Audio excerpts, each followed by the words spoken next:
Et Almine m'a dit, regarde cette photo, la photo que vous avez vue là, qui est au début en noir et blanc, et on voit cette table avec ces sortes de tissus, il voit une forêt de fangs, il en a prêté 20, Paul Guillaume, et avec au mur toute une série de tableaux de Derain.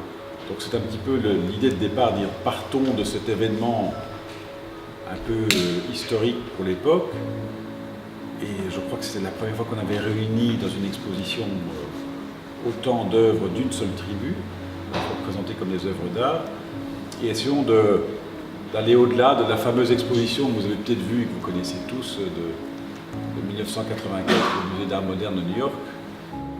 Il a fallu quand même beaucoup de recherches, et je crois que j'ai plus ou moins trouvé. Il y a certains enfants qui ont disparu, hein, comme souvent, depuis 1930. On dit, où est cette tête, où est cette statue? Je la connais. Il y en a une dont je me dis, mais c'est celle-ci, c'est celle-là, puis fièrement je ne vais plus l'identifier. Il y a certains qu'on connaissait, et certains, je dirais que la plupart, pour les fangs en tout cas, les collectionneurs eux-mêmes n'avaient aucune idée que leurs fangs qu'ils avaient depuis 20 ans, 10 ans, avaient été exposés en 1933. Donc c'était pour eux comme une découverte importante. Donc j'ai pu retrouver 3 ou 4 qui étaient de la photo d'origine.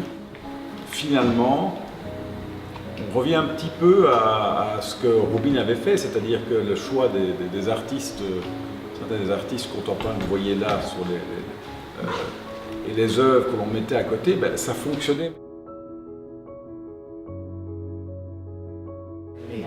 And I'm very happy to speak with you today about my new home, the Smithsonian's National Museum of African Art, which is one of 19 museums that comprise the Smithsonian Institution.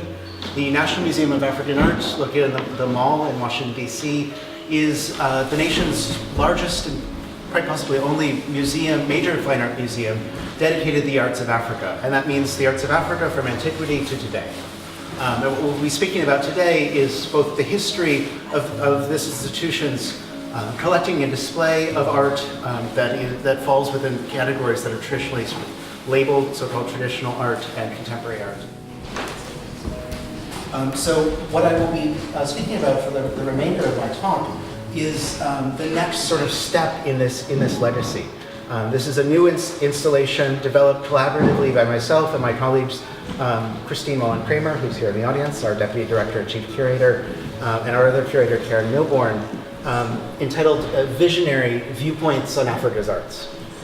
This will be, we think, the largest presentation of our permanent collection to date, and we are very excited to be right in the midst actually of installing it as I'm speaking here today, trying to manage this remotely while also enjoying Parcours. A little bit deeper, the general theme of Visionary is looking, and it's really about how to look at African art. We're taking our visitors with an expectation that many may be experiencing African art for the first time when they walk through our doors. So we are trying to give them tools for speaking about and interpreting and understanding what they're seeing that is a little bit more dynamic, a little bit more accessible than merely giving a sort of geography or history lesson. Instead, what we're doing is framing the conversation around the lives that African objects have lived and the different sort of lenses of viewing that have been applied to these objects over those lives. Because the idea of looking at objects is really the sort of central activity of a museum. You come to a museum of art first and foremost to look, to see what's there.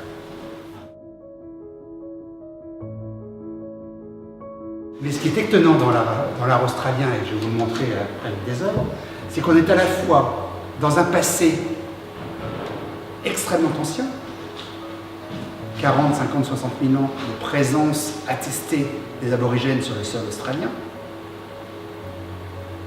mais un temps qui s'inscrit dans ce qu'ils appellent, eux, le temps du rêve, le temps de la création du monde par des grands esprits, des esprits éternels, qui sont sortis de terre, qui sont partis sillonner l'Australie, laissant des traces de leur passage absolument partout.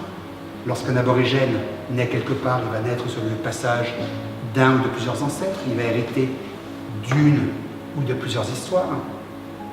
C'est ces histoires-là qui vont être racontées par le biais du chant, de la danse, des peintures corporelles, des peintures sur le sol, des peintures rupestres, des peintures sur toile, des sculptures, tout ce que vous voyez aujourd'hui.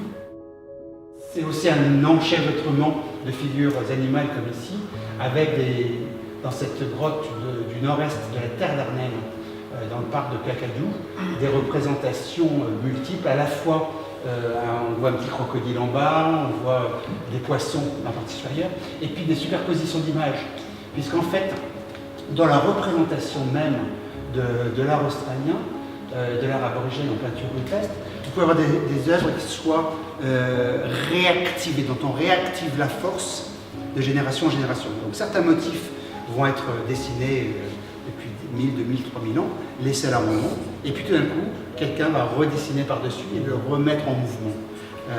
Donc souvent cette idée que l'art aborigène doit être éphémère, puisque les gens ont l'idée qu'on faisait ça sur le sol, ils disparaissent, n'est pas totalement exact, puisqu'on voit bien avec les peintures rupestres que ce qui compte, c'était de raconter les choses.